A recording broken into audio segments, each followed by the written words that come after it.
Welcome, everyone, to the Pockets of Knowledge podcast. I'm Desiree Stanley, and with me today is Janene Chernoff. Welcome, Janene. Thank you for coming on the show today.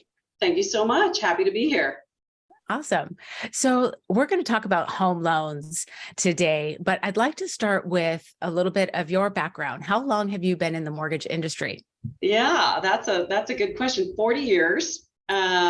42 if you want to count when I started in school. I tripped into the business and never intended for it to be my career, but I had a wonderful opportunity to get in the ground floor of a mortgage banking organization and learn every facet of it, primarily in operations in the early years and then sales in the later years. Oh, that's excellent. And so let's just jump right in. Okay. Why is owning a home one of the best investments a person can make? Well, I assume your listeners might be all over, but if you think about California alone, nobody that I've ever known in 40 years has ever said, I wish I didn't invest in real estate. Nobody. Even through scary times like 2008 and the mortgage meltdown, the market always rebounds. So it's a great investment, number one. But I think the most important reason is going back to the basics of home ownership, which is the emotional and physical stability of having your own home and not having to move, building your family and your roots. Yeah, excellent. That's a great point. The non-financial benefits are just as big as the financial benefits, right? Absolutely. That stability, as you pointed out, for your family to grow and your roots to, get deep in the soil. Those are just as important as the financial benefits from owning a home. That's if excellent. Not more. And I think in the last few years, especially as we've seen rapid appreciation, I think we've kind of gotten away from the real reason we should be buying a home. And that's really what we need to get back to, especially in markets like these, slightly higher interest rates. You know, if a family is comfortable with the payment, owning a home is much better than paying your landlord's rent. So you get the stability of home ownership, not having to move, and the financial benefit. Absolutely. And that's a great point you just brought up, is paying rent to a landlord where they have the option to raise your rent every single year. That's right. Whereas owning a home, you're locking in that amount that you pay every month, and it doesn't increase unless you maybe draw off the equity of your home or some reason like that. Correct. That amount is always going to stay the same for the length of your loan. That's right. Right. Most people get a 30-year fixed mortgage. And so fixed rate, especially in this interest rate environment, is the way to go. Because you don't have to worry about those adjustments. You qualify when you get in. Ideally, your income actually goes up. So owning a home gets easier over time, not harder in most cases. Yeah, absolutely. And so speaking of the interest rates, they are much higher now than they were even, 8 months, 12 months ago. Right. And so why would somebody even consider buying now when these rates are as high as they are?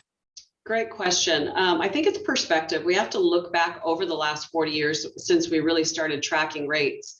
Over the last 40 years, the average interest rate is 7.76. That's eye-opening. We're not there yet. We haven't reached 7.76, so we're under the average, number one. So it feels higher than it is because they were historic lows that we saw over the last few years. And we know that they were artificially subsidized by the government, considering what the country and the economy went through for the pandemic.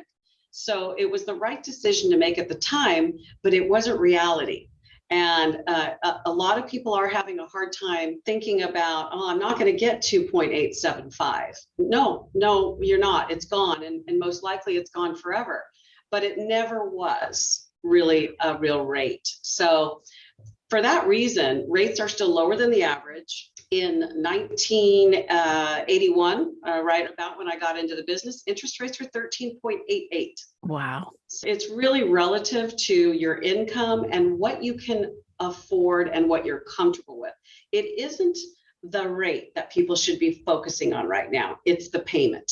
And I think that's really important and a psychological hurdle that people can't get over. So when I talk to borrowers in my first initial conversations, that's always, let's talk about payment comfort level. Let's not really talk about the interest rate right now. The beauty of our system is that once you get in and you close on the sale and your home loan, if interest rates go down, you can always refinance. So there is always that option that we don't go into mortgages in order to refinance, but No. in higher interest rate markets, we want to keep that awareness out there that when they go down, and they will go down, you can reduce that rate. Yeah, no, that's an excellent point. It's something I've heard recently pretty often is the idea of marrying the home and dating the rate. Yeah, exactly. It's temporary. Yes, the home Yeah. is long term. Absolutely. And again, it's why are we buying the home in the first place, right? If you're paying $3,000, $3,500 a month in rent, and you can buy for $4,000, $4,500 or more if you qualify, that money is going to build your wealth. Again, not the landlord's. It's really the payment, and if you can qualify. And qualifying is not as difficult as most people think. I think that's also a misnomer that I like to really educate people on. Okay, so speaking of that, what are some of the creative ways that people are able to qualify? And I know there's a number of different programs for buyers that can help, say, first-time buyers or even people who've purchased before. Right. Great question. You don't need 20% down. You don't even need 10% down. We have some programs, as all lenders do, even with no down. That is not as usual as a low down program, but there are a lot of creative ways. One of the newer ways, and you're going to hear about this a lot in the news going forward, is shared equity. The concept of shared equity as a down payment assistance. The state of California is getting in on it, and that's why you're going to hear more of it. They call it their California Dream Program. It's not available yet, but there are currently shared equity programs available. I'll use Santa Clara County as an example. There's a program where the borrower is required to put in 3% plus closing costs, and they come in, and they is the Housing Trust of Silicon Valley with 17%. So then you have a 20% down loan, no mortgage insurance, and a lot more affordability because you just put 20% down, but your investment is 3% plus closing costs. And maybe now with the market turning, the seller might pay those closing costs because we're seeing that happen more and more. That's a good example of a current shared equity program that we do quite often. There are others as well. And then it's interesting to see that the state of California is going to be jumping on the bandwagon, if you will, because they recognize the lack of affordability, not only in the Bay Area, but the entire state. So shared equity is one. There are also numerous down payment assistance programs, depending on what state you live in, what county, and even what city. What we do is we take in the loan application, we look at the income. Many of them are limited by the income, meaning they have income limits, credit scores, and lots of different rules. So really, we have to analyze the loan application for the first loan as well as maybe the second loan. If there's a second where we're either using it for down payment assistance or closing cost assistance. So we do that quite often. Some of them are deferred payments. Most have to be repaid. Some are grants that can be forgiven over time. So Excellent. There's a lot of tools in our tool belt as loan officers that we really have to take your application in and then direct you. Well, it looks like you qualify for this. Some require separate applications, but some don't.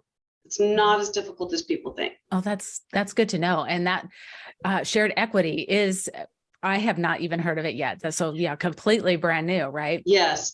I would say for the last 5 years, I've done a lot of them. Not only the program I mentioned in Santa Clara County, there's also a program called Landed. Landed is a home loan that's very innovative for primarily educators, first responders, teachers, and it's the same concept, but their program is 5% from the borrower and they come in with 15%.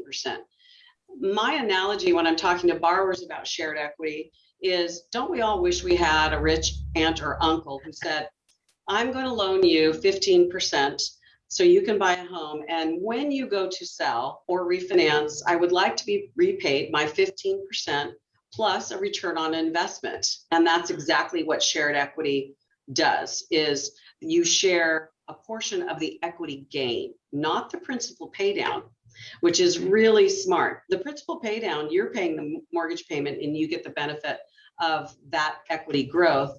But let's say a home in California, by the time you go to sell it, you've gained $100,000 in equity, which is very easy to do in California, and you borrowed $100,000. So in that example, you borrowed $100,000, you gained $100,000, and you're going to split, depending on the program, probably 25 to 30% of that equity.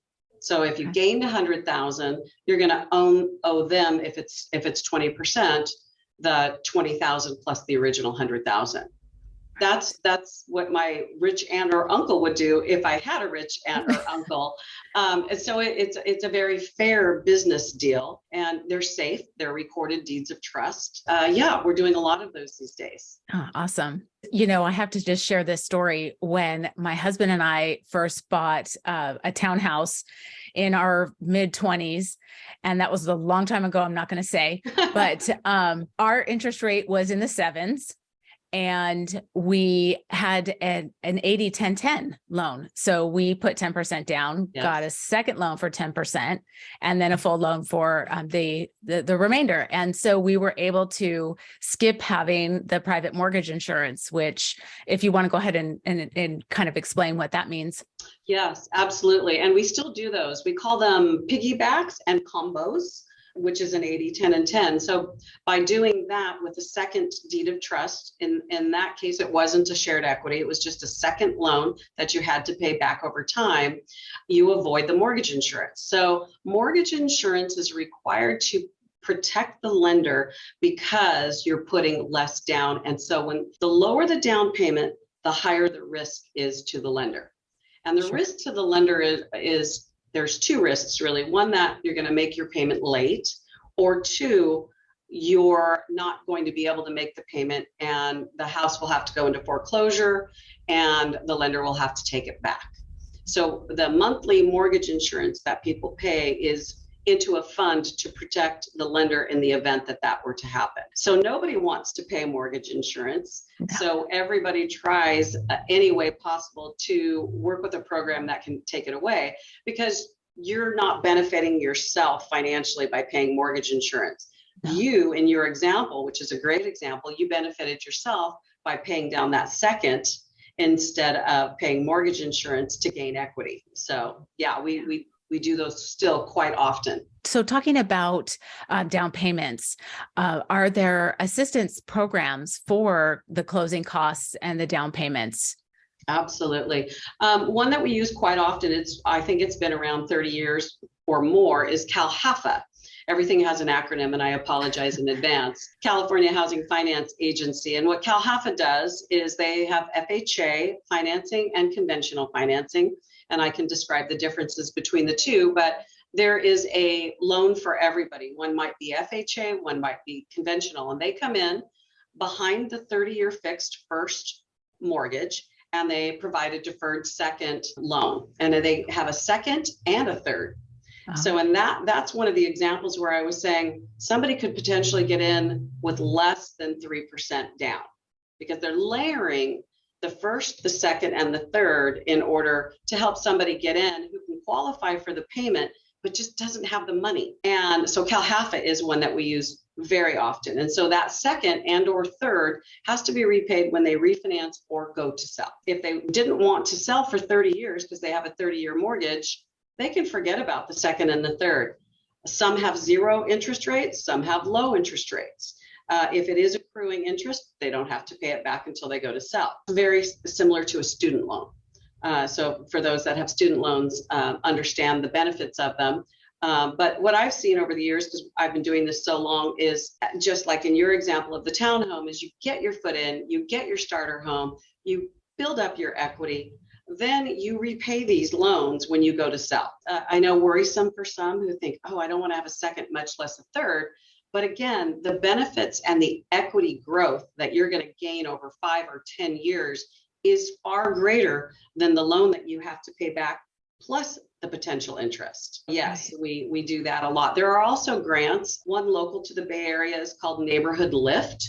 It's $25,000 and it is for closing costs and down payment assistance. You have to qualify for that as well. So part of what we do is educating people on the resources. You might want to go look into this and see if you qualify for that grant.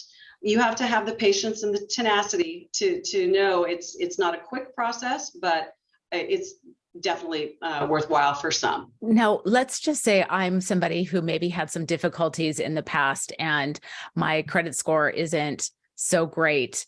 What kind of things can you do to help people with that sort of situation? Great question. Without trying to help somebody improve their credit score, I'll just say FHA allows us to go down to 540. Now, you don't want a 540 credit score for a couple of reasons. Mainly, your interest rate is going to be higher. So yes, we can provide financing for low credit scores, but it's going to cost you. But it's good for people to know on an FHA loan, 540 is our minimum. And on a conventional loan, which most people want a conventional loan, it's 620. That's still not high. Again, the higher the credit score, the better. So if we pull your credit and we see that it's lower and your interest rate's going to be higher, we, like many lenders, offer what's called a rapid rescore. Now, a rapid rescore is a service that some lenders will help you with as an accommodation. It's not something that we advertise, and we're certainly not credit rescore companies or experts. But because we're pulling a credit report, we can work with you on how best to improve your credit score. A lot of times it's something as simple as the amount of credit you're borrowing, the percentage. So if you have a credit card with, say, a 10,000 max balance and you're at 9,500, then one of the recommendations by our credit vendor is going to be to pay that down to about 20 to 30%. That seems to be kind of the magic place to be percentage-wise to improve your credit score. So that's a simple one. Late payments, only time really cure that. And so that's the thing that we counsel, especially our first-time home buyers on, is a simple late, an accidental late, and I've seen it, somebody accidentally made their target payment late and it dropped their score 100 points. Wow. So a late payment and really recent to the application could be devastating and take a long time to work through. So late payments are the most difficult to overcome, but too much credit is easy to overcome if the borrower has cash to pay it down. Collections, paying down or paying off collections, removing disputes. So people think, well, that's not accurate, I'm going to dispute that. Well, a dispute on your credit can also hurt you. So there are things that you wouldn't think of. And again, we're not credit repair companies, but we've been doing this long enough and we work with our credit vendors who have these services. And what they do based on the individual's credit profile, they give us a feedback document that says, if you do X, Y, and Z, we believe we can get your credit score to X. There's a lot of creative ways that we can do credit improvement, and boy, does it improve your interest rate. I think the thing to share with you is, because especially first-time homebuyers don't know really sometimes what their credit score is and how long it will take to improve it, is we recommend that people apply way earlier than they think they're ready to buy. Sometimes it takes 6 months to a year. We work with our first-time home buyers to get them ready. And one of the things that we find most often is the credit score that's hurting them. And the other thing is borrowers will come to us and say, well, I already know my credit score. And absolutely, we know our credit score. We get the alerts, we know what they are, but they're being told one credit bureau. And so for a mortgage credit report, we do what I call a deep dive. We pull all 3 bureaus, and the representative score is the mid score, the lowest mid score for a married couple or 2 borrowers. So you might think on your alert, you're 740, and I tell you it's 680. And that's a lot to take in. And we have to educate people as to why ours might be different than what they think it is. Yeah. And that's a great point, because people automatically assume it's this number that I'm seeing on my report or in this alert. And who knew that you're going to take the lowest score of a married couple? So that right, the lowest mid, right, the lowest mid right. score, correct. And that right. that is can be very different, as I pointed out.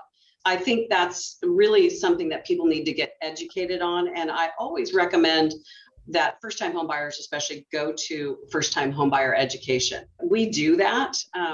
Most lenders do that. We love helping people get educated to get them ready to buy, but you can accidentally make mistakes without even realizing it. Like thinking paying your charge card to zero is a good thing. That can drop your credit score like a rock because you don't have enough credit. You might have accounts with no balances. Well, there's no activity to show the credit vendor that you are making your payments on time. And right. So people will say, well, I paid off, I'm not a credit user. I paid off my cards. I don't owe anything. Well, guess what? Now we're in a worse predicament. And that I wish it weren't that way, right? I'm happy with those people who are not in debt. I'm proud of them, but a little bit of credit goes a long way. Right. So my recommendation is instead of having 3 cards that you have zero balance, use your charge cards, charge your gas, charge your groceries, and then pay it off or pay it down. Keep a very small balance. That can take that credit score right over 800 very quickly. That's great to know. I think is counterintuitive, right? As you were explaining, that people think I should just pay these cards off every month because I'm using my money wisely. I'm not going into debt per se. Yeah. I'm not, being charged these percentages every month on these debts, but right. It's not the case as you're just describing. You really want to show them that you're consistently making your payments on time. You're not being late. You're not going over what you owe. Yeah, that's what the lender is basing our approval off of. Are you going to be able to afford this house and make these payments on time? Ultimately, that's what our underwriter's job is to assess the risk, and the credit portion is a really large part of it. Well, switching gears a little bit, I want to ask you, we use a lot of terms interchangeably, pre-approved, pre-approval, or pre-qualified. Another is mortgage versus home loan. I mean, right. We're using these like totally interchangeably, but they sort of have different meanings. They sure do. Thank you for asking that question. Pre-qualification is when a borrower wants to fill out an application but doesn't want a credit pull. Okay. For whatever reason. They're not ready. And we all know that that's also very dangerous. Too many people pulling credit, because that can drop your credit score. So a pre-qualification, we call them pre-quals, is when somebody wants us as lenders to look at what they would qualify based on what they tell us. So what they tell us their income is, what they tell us their monthly debts are, and what they tell us their credit score is. And we do that all day long when people just are exploring. So a pre-qualification is as good as the input into the application. We don't verify it. And we can do a written estimate off that and give them a good idea of what they need for a down payment and closing costs. And a lot of people like to start there. So that's a pre-qualification. If you apply with the lender and you ask for a pre-qualification, that's fine. We can keep your application in our files for as long as it takes until you're ready to move to the next step.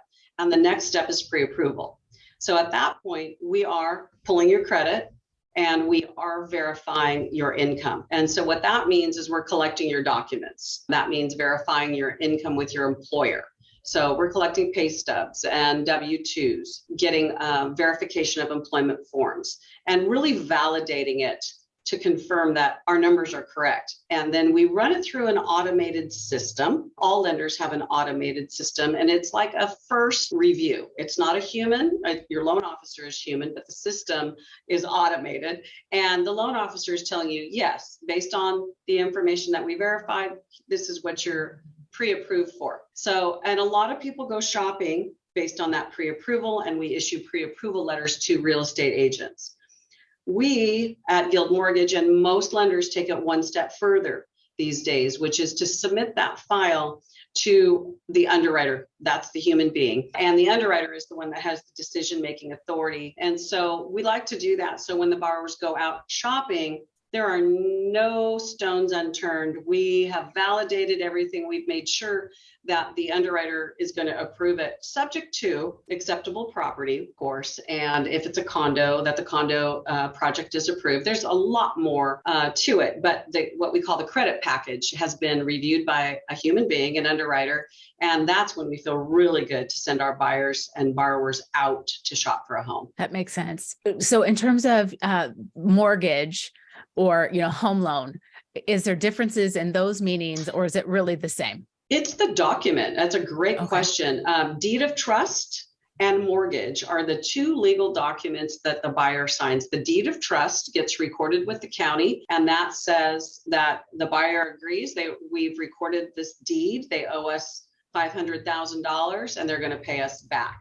The mortgage is the note, the same as the note. They're signing it and agreeing to pay the lender back. So that's the official definition of those terms. Home loan, mortgage are interchangeable, but mortgage is the official term. And in some states, it's different than mortgage, but in California, it's a mortgage. Right. That's right. And in fact, some states use escrows. That's right. Do not. That's right. Very, very different. Even Northern and Southern California is very different. It's like we are two different states. But here in Northern California, we do use escrow and title companies. They protect, as we know, the buyer and the seller. They're the disinterested third party who has no interest. They're unbiased and they protect all parties. So I don't understand states that don't have that personally. I lend in California, Arizona, Nevada, Idaho, and Utah, and it's interesting to see the differences state by state. Some use attorneys. The buyer and the seller are always protected, but I think the way we do it here, it's less costly and it's more efficient and it protects all involved. Great point. We're hearing a lot about with inflation being, really incredibly high at this time. Owning a home is a hedge against inflation. So what does that mean exactly? Could you explain that to us a little bit? Well, you're building long-term wealth when you buy a home. People should not go into this decision as a short-term gain. It's a long-term benefit, and that's your hedge against inflation. Because if you have a 30-year mortgage, you are riding all the markets. That when we're in inflation, in a recession, all of it. So I think that is the best answer that I can give about hedging against the wild rides of the market, like we're all experiencing right now with the stock market. Yes, there's definite increases and decreases in our market values. We know that. And we know that especially after experiencing the market meltdown in 2008. The normal markets appreciate at about 3 to 4% per year. In California. What we've seen the last few years is higher than normal, but that's why I want to explain that we should not expect what we've just seen over the last few years. Really plan on 3 to 4% per year. If that isn't a hedge against inflation, I don't know what is. Yes, a lot of people are investors and they want to get into the investment market in real estate. I applaud that and I believe in that as well, but not until you've got your primary home, you can afford that. That's when you should consider, after owning a home for many years, considering going into the investment or second home market. That's where it becomes more risky. It requires more down because it is more risky. Because think about what we went through in the mortgage meltdown.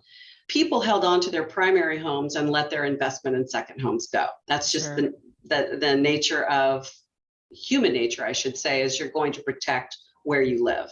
You pay higher interest for those and you put more down. So, and that's the reason for that, is there is definitely more risk to the lender of somebody walking away. There is no other investment that compares to home ownership for the long-term gain and the security and the things that we talked about earlier. Yeah. And, another thing that I've heard that I think is fantastic is really talking about when's a good time to plant a tree. Well, it was 20 years ago. when's the next best time? And that's right now. Right And now. so that can totally be applied to the housing market, right? When was a good time to buy a home? 20 years ago. But the It's next funny best that time is now. absolutely you shared a story, and I have one too. And it was many, many years ago when I was moving from our first home and buying our next home, our buy-up home. And one of the things that I regret was not keeping that home as a rental. Yes. And woulda, coulda, shoulda. But there's no point in looking back. But the sitting on the sidelines in the real estate market is the worst thing you can do. As you said, plant the tree now. If it's right for you to keep an investment home and you can qualify for it, most likely it's going to be a good decision long run, and do it. Instead of, I think there's so much fear in that decision. And yes, there's risk, and you don't want to be, reckless by any means. But if you are working with maybe a financial planner in addition to your loan officer who's qualifying you and telling you, yes, you can qualify for this, you really need to just move and do it. And I know I have a pipeline of borrowers who are sitting on the sidelines right now. They're worried that either values are going to go down or interest rates are even going to go up further. And the longer they wait, I tell them, the more you lose. That's even if it's temporary. On market devaluation, it's always temporary. So if you really are buying that home as an investment for your family, you're going to be okay. You're going to be okay in the long run. So I like your tree analogy. Plant it now. Well, this has all been so great. I love this information, and I hope that it's helpful. I wanted to also ask you if there's any books that you've read or podcasts that you've listened to that have been helpful to you, have maybe provide some inspiration or education that's helped you grow, that you could recommend to us. Good question. Right now I'm reading, and it's on a podcast too, is The Energy Bus by John Gordon. I have to be positive and high energy when people are feeling a little down right now because the market has changed. And so our jobs are to be positive cheerleaders because there's so much to gain. The market is still excellent, and we need to point out the positives. And this book is a kind of a 10-step positive parable of somebody on a bus and meeting somebody on a bus and talking through kind of life's challenges. And I highly recommend it. Really Love a fun, quick read. Excellent. And so you're saying it's a book and a podcast. Yes. Yeah. Fantastic. Right. I'll make sure to put that in the show notes for anyone who is interested in checking that out. Yeah, I'm actually reading the book. Sometimes I like a good old-fashioned book. I like to feel the paper sometimes. So this time I'm reading the book. I love it. Well, Janene, thank you again for being on. If people have questions, they want to reach out to you, how would they do that? What's a good contact for you? Well, cell phone is always the best. Any way people like to communicate by phone or by text or by email. Phone number is 408-835-3246. And the email is jtowner@guildmortgage.net. And I'd love to help anybody who's interested in just exploring. Start by exploring and go from there. Well, thank you again, Janene, for being on the show. I appreciate it so much. And you've shared so much great information and educated us today. And I love it. So thank you. Thank you. I'm honored to be invited, and I hope there was some helpful information.